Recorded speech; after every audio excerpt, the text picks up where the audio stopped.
ಪ್ರಾರಂಭದಲ್ಲಿ ಯೇಸುವಿನ ಹತ್ರ ಬರುವಾಗ ನಾವು ಹೇಗೆ ಬಂದಿದ್ದೀವಿ, ಆವಾಗ ನಮ್ಮ ನಂಬಿಕೆ ಹೇಗಿತ್ತು, ಆ ನಂಬಿಕೆ ನನ್ನನ್ನು ಹೇಗೆ ನಡೆಸಿತ್ತು ನೋಡ್ರಿ. ಬೇಗ ಚಚ್ಚಿಗೆ ಓಡಿ ಬಂದ್ಬಿಡ್ತಾ ಇದ್ದೀವಿ.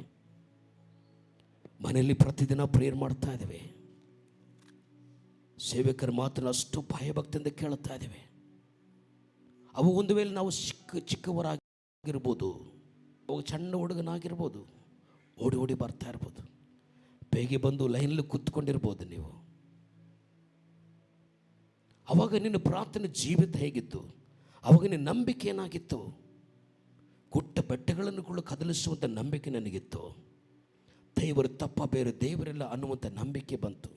ಅವಾಗ ಒಂದು ಅದ್ಭುತ ನನ್ನ ಜೀವನದಲ್ಲಿ ಮಾಡಿರ್ತಾನೆ,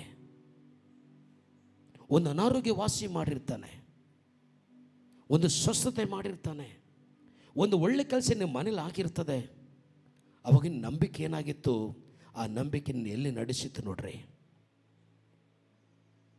ಹಲ್ಲೆಲೂಯ, ಹಲ್ಲೆಲೂಯ, ಹಲ್ಲೆಲೂಯ. ಅವಾಗಿರೋ ನಂಬಿಕೆ, ಸ್ವಾಮಿ ನಿನ್ನ ಹೊರತು ನನಗೆ ಬೇರೆ ದೇವರಿಲ್ಲ. ಸತ್ತರು ಸ್ವಾಮಿ ನನಗಾಗಿ ನಾನು ಬದುಕ್ತೇನೆ, ಏನೇ ಆದರೂ ಸ್ವಾಮಿ ನನಗಾಗಿ ನಾನು ಬದುಕ್ತೇನೆ ಸ್ವಾಮಿ. ಯಾನನ್ನು ಏನು ಹೇಳಿದ್ರೆ ಬಿಡಲ್ಲ ಸ್ವಾಮಿ, ಕೊನೆಯವರೆಗೆ ನಾನು ಜೀವಿಸ್ತೇನೆ ಸಪ್ಪ. ಪ್ರಾರಂಭದಲ್ಲಿ ನಮಗಿರುವಂಥ ನಂಬಿಕೆ